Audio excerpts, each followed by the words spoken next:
It's June 10th, high noon, and I'd like to welcome all you to the RoofScanIR webinar on one-call service.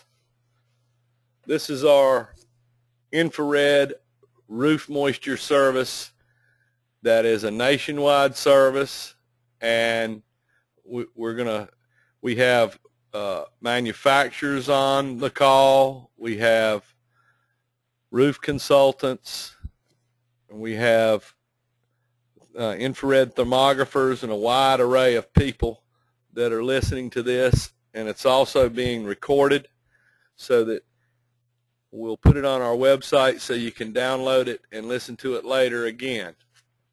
But I'd like to welcome everybody. This one-call service that we're offering is a nationwide service. We saw a need for this a couple of years ago for consistent, high-quality on-roof and aerial infrared services. So the one-call part of this is basically made for companies that are national companies that have multiple buildings that they're in charge of worrying about. And so we have a service that is very consistent, very high quality, and I want to start this webinar, and I want to welcome everybody. So this is an infrared picture of a roof. It's taken at night, and you can see that the lighter colored areas here are wet and the darker areas are dry. And the reason is the specific heat capacity of the wet area is higher than the dry area.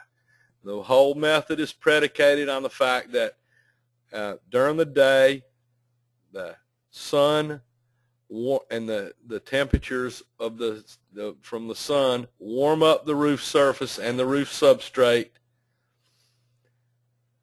evenly, and then the areas that are wet at night show up because they're higher mass. So this is our one-call service. I just want to take a moment to explain who we are and what we do. My name's Greg Stockton, and I'm the principal in 3 infrared companies. One of them is United Infrared, and we do this nationwide type of service. We have 160 members in our United Infrared group at the moment, and we're growing all the time. Peter Hopkins is another principal in the company, and he owns several companies that do thermal imaging and inspection of buildings. Our staff, you have Cindy Hawks, Tricia Smith, Mike Hall, and Ken English. And then we have what we call modules, which are application-specific training and support for different applications in infrared. And we have these technical directors. Our newest is Dr. Bob Madding, who's going to bring electric IR to United Infrared. We'd like to welcome him. Ben Hickson is RoofScanIR technical director, and he's with Hickson Consultants, and I'm going to introduce him in just one moment. His son is also a principal in his company, Hickson Consultants, and both are very accomplished roof experts. And it turns out that flat and low slope roofing is a lot about chemistry, and so when we went out to find a technical director, I knew Ben from the early 90s, and when we went out to find a technical director, that's the first guy I thought about. So let me introduce Ben Hickson and Tyler. Good morning. Hickson Consultants is a full-service building envelope consulting company, and our mantra to get everyone on the same page is to think like water. And particularly this is important regarding the roofing infrared thermography opportunities afforded to everyone. We travel throughout the country, and we're very excited to be part of RoofScanIR, one of the modules in United Infrared, because like Greg said earlier, we are very interested in the owner community, the roof decision makers, if you will, getting a very good top quality product from well-trained technicians in the field throughout the country.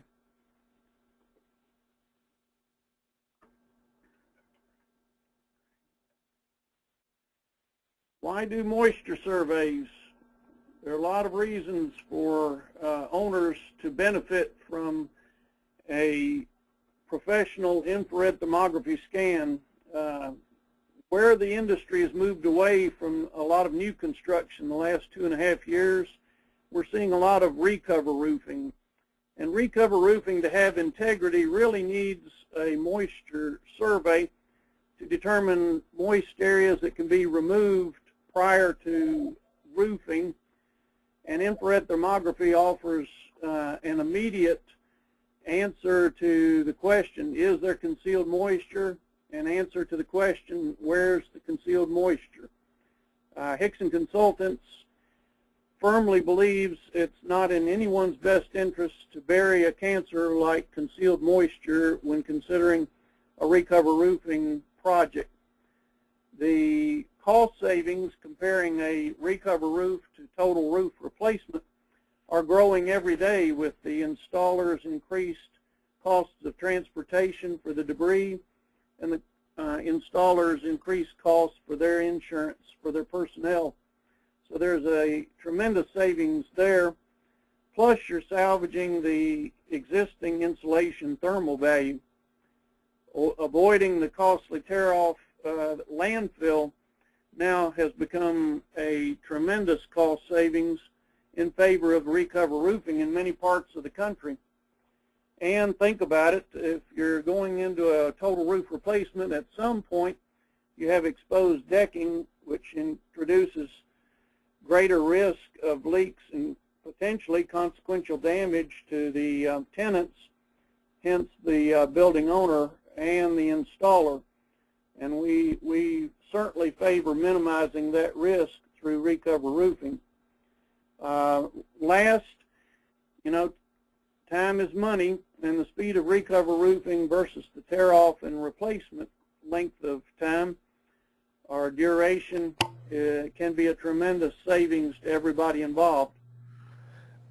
Yep, last year Ben published a paper on green thinking about roofing, and one of the things that he was talking about in that paper is the fact that 98% of all the roofing materials that go to the landfill every day are bone dry.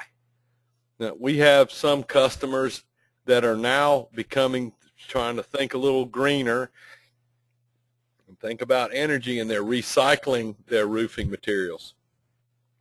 So it's all good.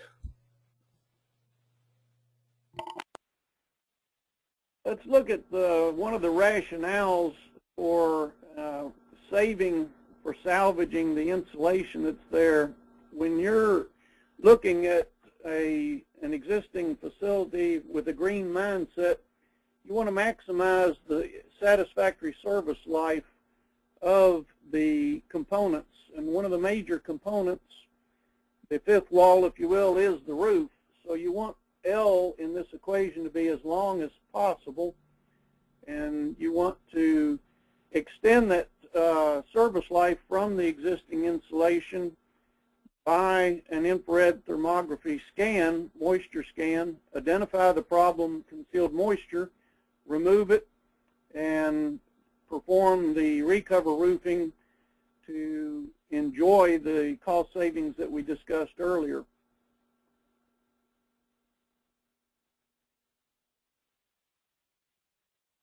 I don't know about everybody else. I'm in the Birmingham, Alabama area, and we need rain. Heat kills, and roofs are no exception.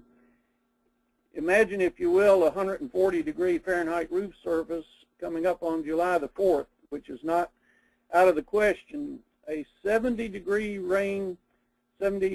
Fahrenheit rain shower lowers the temperature on that roof surface by 50 degrees Fahrenheit in only 10 minutes, and that is damaging thermal shock.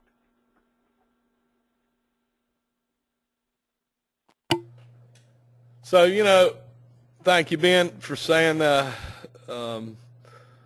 about the heat.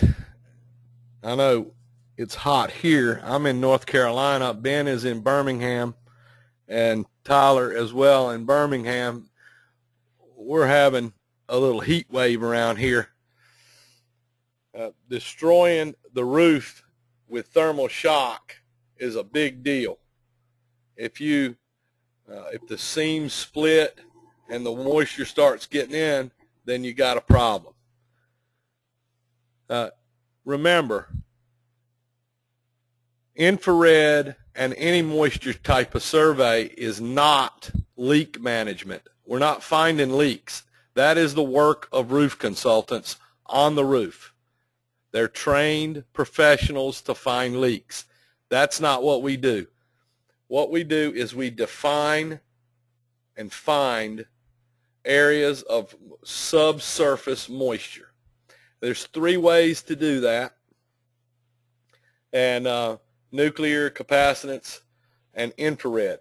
Infrared has both the big picture and granularity. That's why it is always the best choice if it can be done.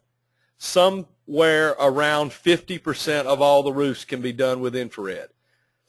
So you've got all different types of roofs, and I'm considering metal roofs and other roofs that are impossible to do with infrared. Some of them are difficult, and we're going to get to that toward the end of this presentation.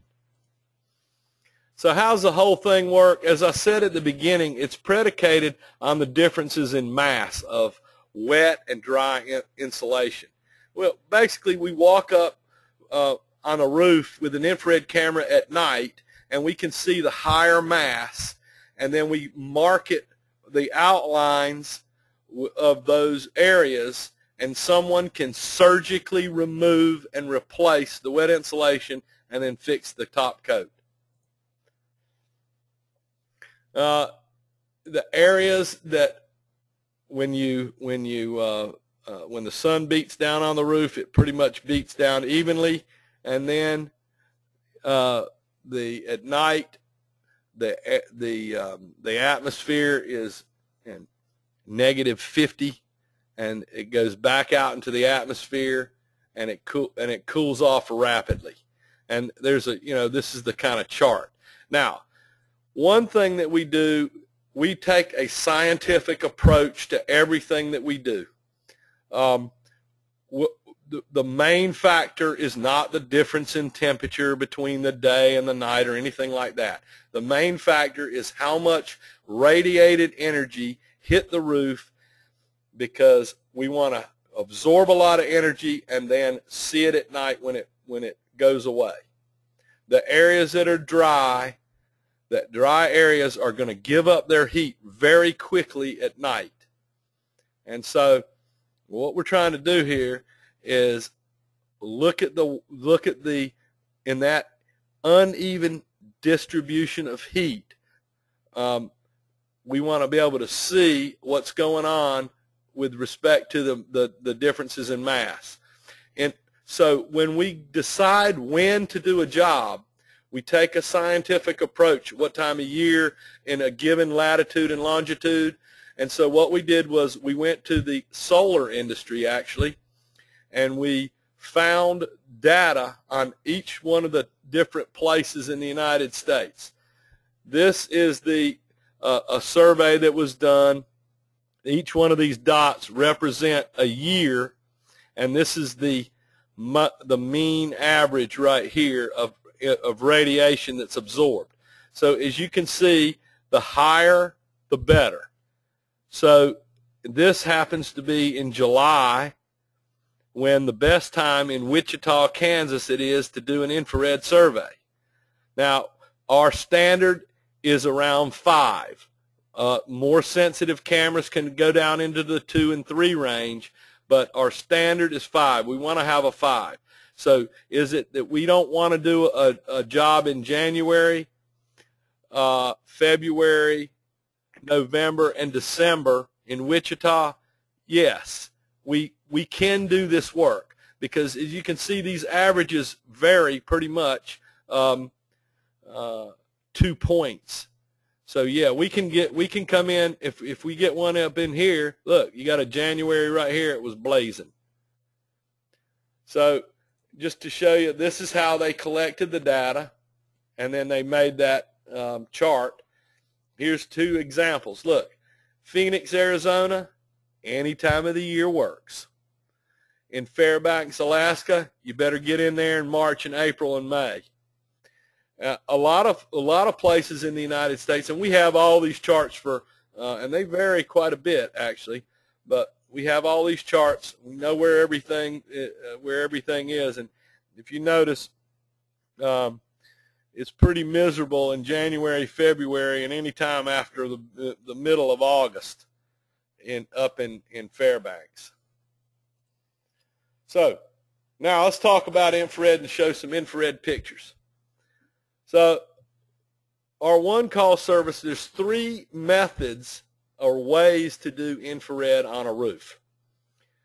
And it's not that infrared can't be used to find it in other types of roof. You got metal roofs that have rollback fiberglass, that's vinyl back fiberglass, and it's rolled on in between the purlins. And yeah, you can see the water, especially when the sun hits it in the morning. You look up and you can see these areas of water, because they, again, same principle, they've retained heat. Also in buildings that have got attics, we can do that too, because you can see the moisture in the roof because of evaporative cooling. So it's not that we can't do it by other methods, and we can't do every kind of roof. It's that we're talking about flat and low slope roofs in this webinar. So what is our job? Again, we are to find and document the location of subsurface moisture so it can be removed and replaced. So this is about flat and low slope roofs. How do we do it? 3 methods. On-roof infrared, that's walking up onto the roof. Elevated vantage point, that is, like, sometimes we'll get a crane, we'll stand up on another building, we'll do whatever it takes to be able to look down onto the adjacent roofs. The other way is aerial infrared, and each one of these doesn't change the thermodynamics or physics of the roofs, and we need a dry roof, low winds, no rain. We need to have our high insulation or incidence of radiation hitting the roof. And all these methods have their disadvantages and advantages. Obviously, getting a crane onto a roof or beside a roof is kind of a hard thing to do logistically, but not impossible. That was on roof, elevated, and aerial. So one of the advantages of the on-roof is that you're standing on the roof, and it's like the Marines. You don't own it till you're actually standing on it. You mark it directly on the roof, and anyone standing up there can see the exact marks. Now, you know, with aerial or elevated, obviously, you'd have to have a long pole. We haven't figured out yet how to spray a roof while we're flying at 80 miles an hour. So questionable areas can be tested right away, looked at. You can put a capacitance meter. We always take a capacitance meter up on the roof to kind of check behind ourselves. It costs less for small operations. Mobilization's quick. and you can see other things. I've found many times I've been up on a roof and found something about ready to start a fire, a piece of electrical switchgear, a box on the side of an air conditioning unit that it would burn your hand if you touched it. The disadvantages are large roofs take a long time. Sometimes your window of opportunity, remember that the time frame, and every roof is different. The time frame when you can start and stop the survey is sometimes fairly short, only a couple of hours. So if you're doing a 200 or 300,000 square foot roof, you need 6-8 hours if you got a lot of problems. You can do it real fast if you're just doing a commissioning job. So it's nice to have a known wet area when you're up on the roof. There are reflections even on high emissivity roofs. And so your angle is not all that great when you're standing on the roof unless you're 10 feet tall. So that's another issue. It's hard to trend because you have a relatively narrow field of vision. A thermographer that I've known for many years, since he's been doing it since the 70s, he likes my aerial stuff because he says, I stand in the middle of the roof and I can't even see the edges. It's so wet sometimes. And I can't see the forest for the trees. So you have to go to the edge. It's hard also documenting huge areas with an on-roof. The presentation isn't as impressive because you're taking single snapshot imaging, and also the drawings are a lot harder to make because you got to go measure each little piece. And because of, again, the window of the heat dissipation, it may be that you have to do a multi-day job on a big roof, which brings up all sorts of issues. You get out there and you have a beautiful night one night, and then the next night it rains. Now you got to go away. Now you got to wait a couple days for it to come back. The advantages to aerial, it's straight down. The data collection part is super duper quick. It takes about 10 seconds to fly over a 200,000 or 300,000 square foot roof, and you capture the big areas at once, exactly when the best window of opportunity is, so you get really brilliant imagery, and then you do the post-processing later, more or less with your feet up on the fire. So the reports are clear. The plan view imaging allows you to mark the suspect areas straight down, and the scaling is done on the computer instead of up there with a tape measure. It doesn't matter. I've been on many roofs and chemical factories and places where I didn't really want to stand up next to a waste incinerator pipe. Trending becomes easy, and very slight nuances of temperatures can be found. So it costs less when you get into the larger roofs, especially if we're flying in the area. The disadvantages, you got a little small job. If we're not in the area at all, a little small job is just too expensive. You can't see underneath ductwork, although you can see side angles. As the plane approaches, the angle is a little oblique. So you can see in parapet walls and things like that, but you can't see under overhanging trees, which shouldn't even be up there anyway. Can't mark it. You can come back later. Okay, so I want to go through some samples of on-roof infrared, and basically you're walking up on the roof, and then you go and walk around and take a paint sprayer, and you spray the areas of wet, and then you've left that on the roof. Sometimes we have 3 methods of doing this. I'm going to show you all 3. Sometimes we take photos. Sometimes we take day photos, some night photos, and sometimes we don't take any photos. One QC method, this infrared is really great for seeing the fasteners on these roofs. So I'm going to show, I'm going to stop this right here, and I'm going to show 3 types of surveys. There's a chat. If you guys have any questions, you can put them into the chat and we'll get to them later. So here's a sample project where we're doing an infrared on roof, and we want to, I just want to show you what the reports look like. Basically, we have a textural report. Sometimes we take Google Earth images. Sometimes we'll actually draw the water in. This one right here is very simple. We're just taking a photo at night, and we're looking at the spots. Pretty simple. I'm just going to fly through this. You get the idea. Some of them are little tiny small places and some are larger. So there's one type where we're taking the photos at night. We have big flashes on the cameras. All right, so here's one where we're doing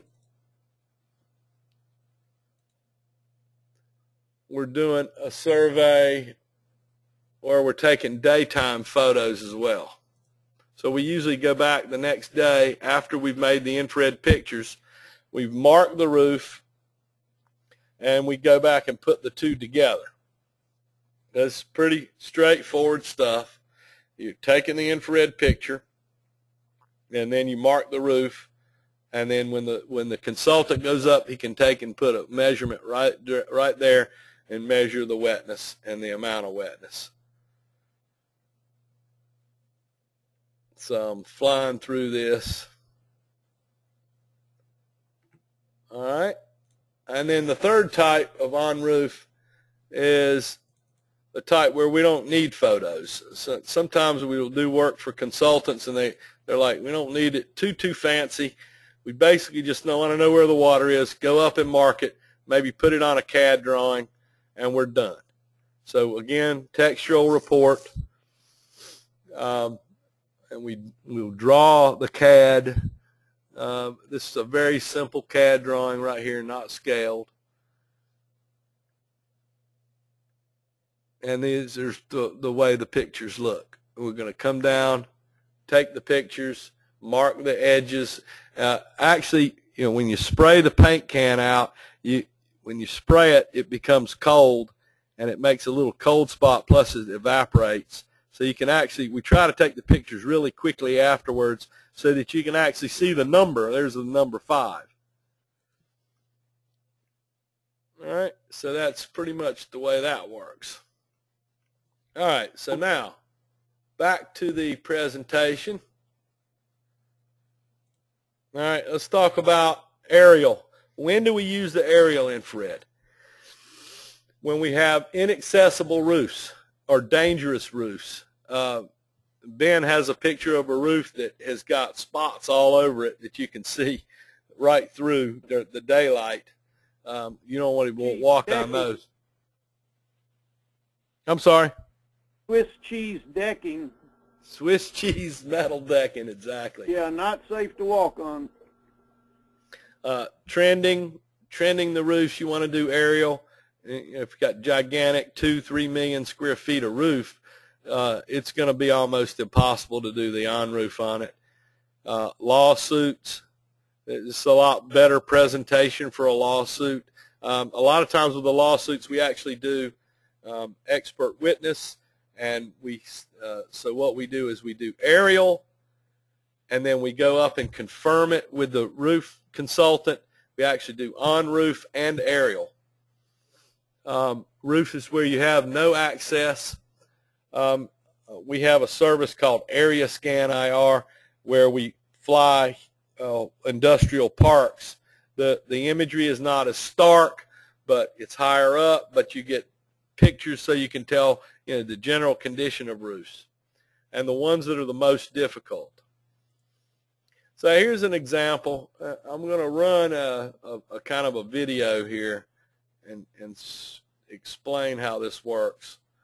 It's a program. So it looks like it's like a VCR control here as we approach.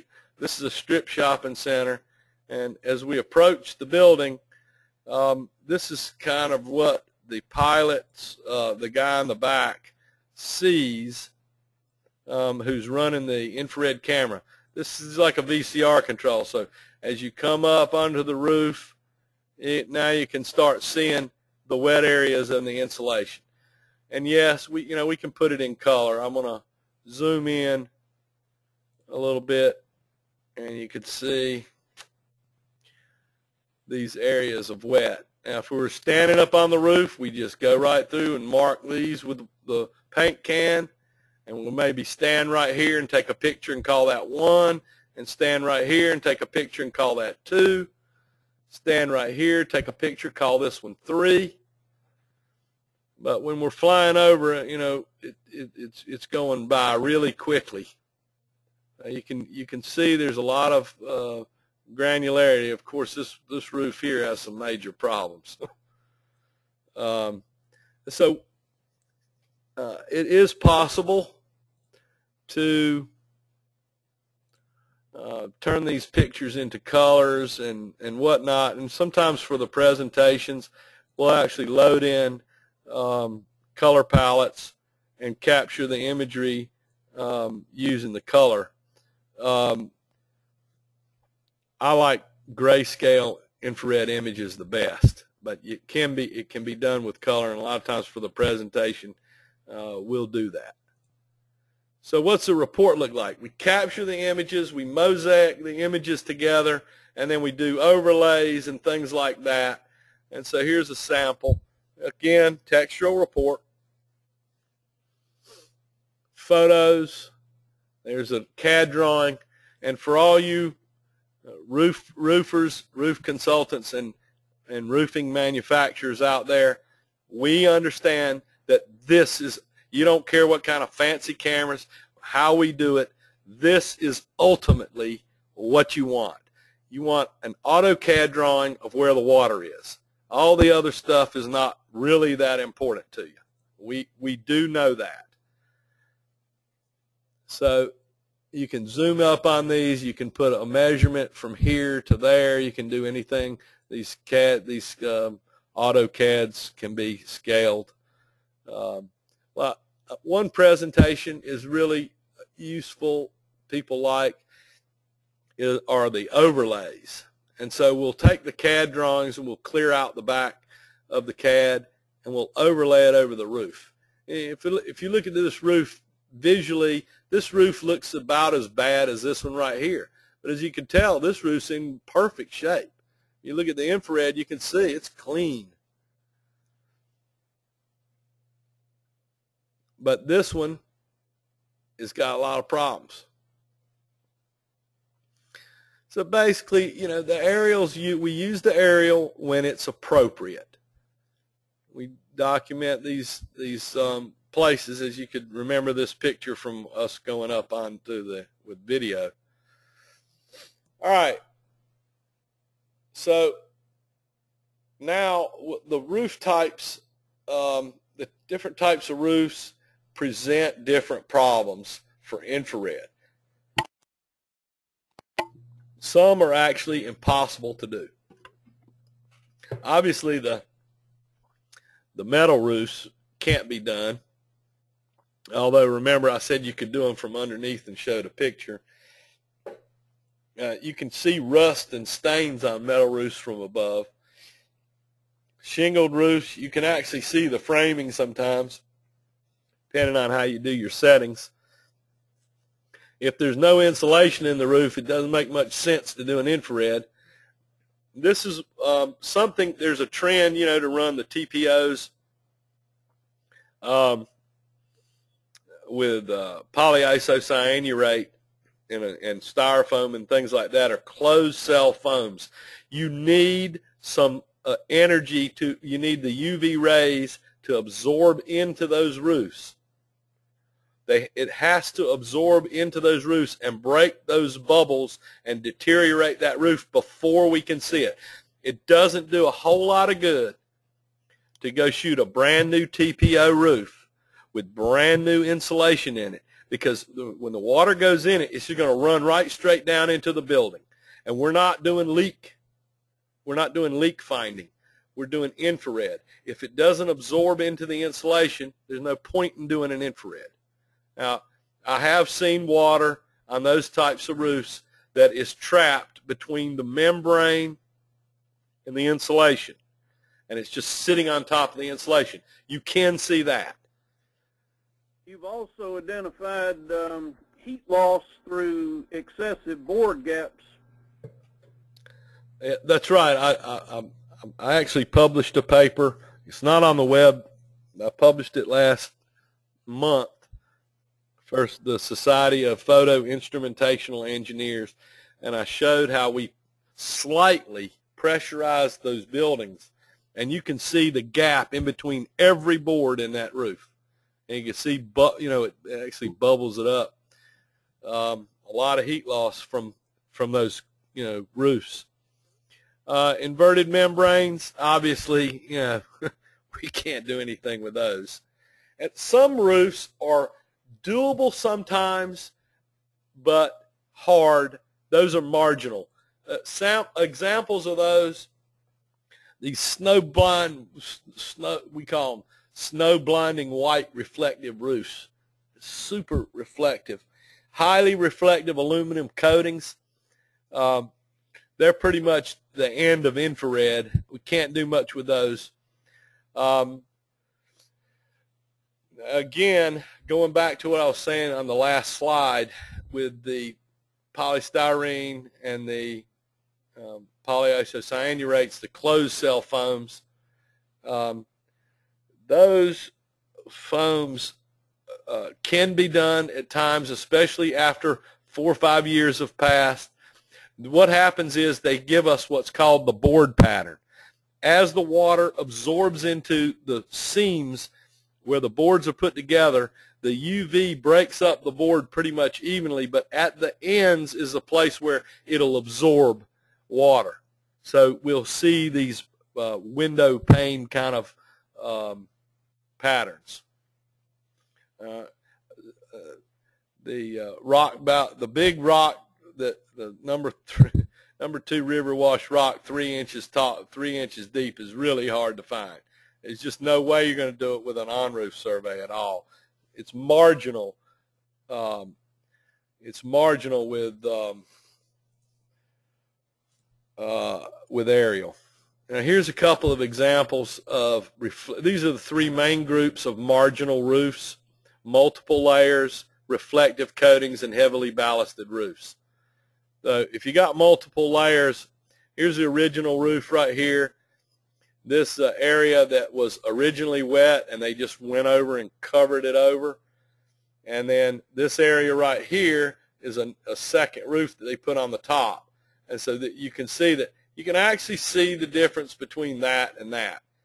Tough, but doable. These are the ones that really give us a fit. We're wasting our time on these roofs.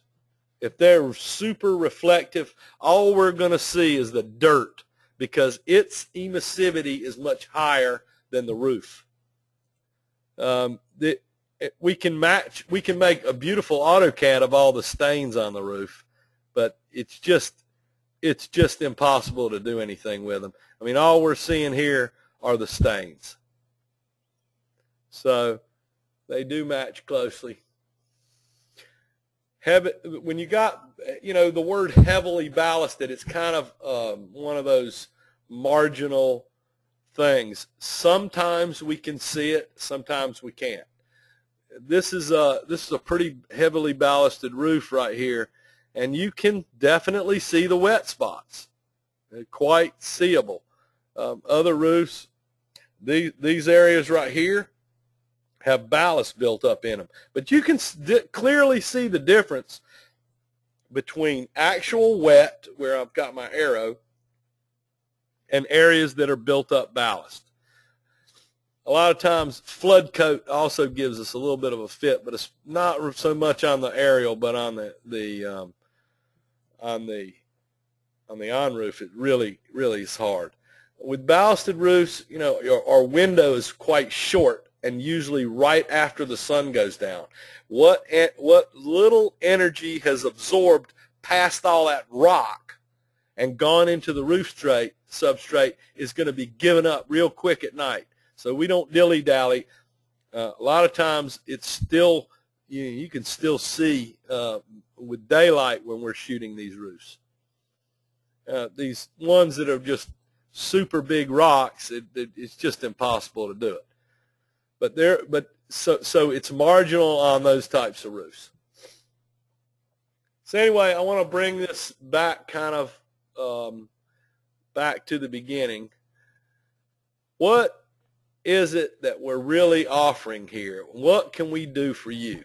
If you're a roofer, roof consultant, roofing manufacturer, property owner, manager, building owner, insurance company, actually we should have put architects in there too, or an attorney, we have a consistently high quality product. That is the sales pitch here. We have a consistent quality. If you're going to get the same high quality service in Hobbs, New Mexico that you get in New York City. Ben and Tyler spend a tremendous amount of time and energy teaching the guys in RoofScanIR, which in the people in this network, that first of all, they have to be qualified. They have to be a certified thermographer, and they have to go through our training course, and it's not that easy. Ben beats them up pretty good in this class about the physics of roofs, the different types of roofs, because there's so many of them. We have a very, very good class, and that class, at the end of it, we make sure that everybody knows how to do the work, which roofs can't be done, and that's important. And make sure that all the reports are standardized, and you got one contact. So one call means you make one call to United Infrared, to RoofScanIR. We assign an account manager for you, and we'll do a job anywhere in the United States. It may be 4 different guys, but they're all going to bring you back the same kind of thing, same kind of report. So I'm going to leave this up just for a few minutes, not a few minutes, a minute maybe. If you're watching this video, you can put it on pause. So we got a little contest we're doing. Explain what this IR image represents. What are you seeing in this picture? And it has to be pretty detailed, and for all the people that get it right, and there'll probably be there's 100 people on this call or somewhere around it. I'd say probably 15 of you may get it right, and then we're going to draw from that. So take a look at this. If you want, this is the highest resolution picture you're going to see. I have higher resolution, but I want you to think about it and tell me what it is, and it should be fun.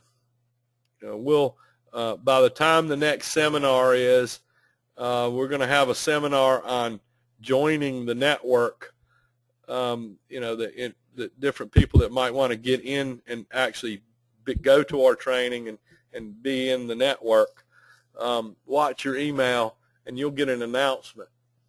We're going to do it on June 21st at 5 p.m. Eastern. And I'd like to thank you for your kind attention. When you get off this webinar, there'll be a pop-up that asks you to fill out a questionnaire. It's basically going to say, did you hate it? Did you think it was good? Was it informative? Are you interested in a job? Are you interested in joining the network? That kind of thing. And Ben, do you have anything you want to add? Well, I would like to mention again the fact that we consult with the members on all of the different roofs that they look at fairly often, so that the client, the person that's hiring the roof scan, gets the benefit of not only the on-roof or the aerial, but it run it by our digester, if you will, for avoiding false scan information and cutting to the nuts and bolts, like we need to for the high quality, uniform, and consistent product. I thank you very much, and I thank everybody for attending this webinar. Hopefully you'll write us and tell us that it was great and it helps you out a lot, and I want you to have a very nice day. I hope it's not too hot where you're at in the world. Thank you very much.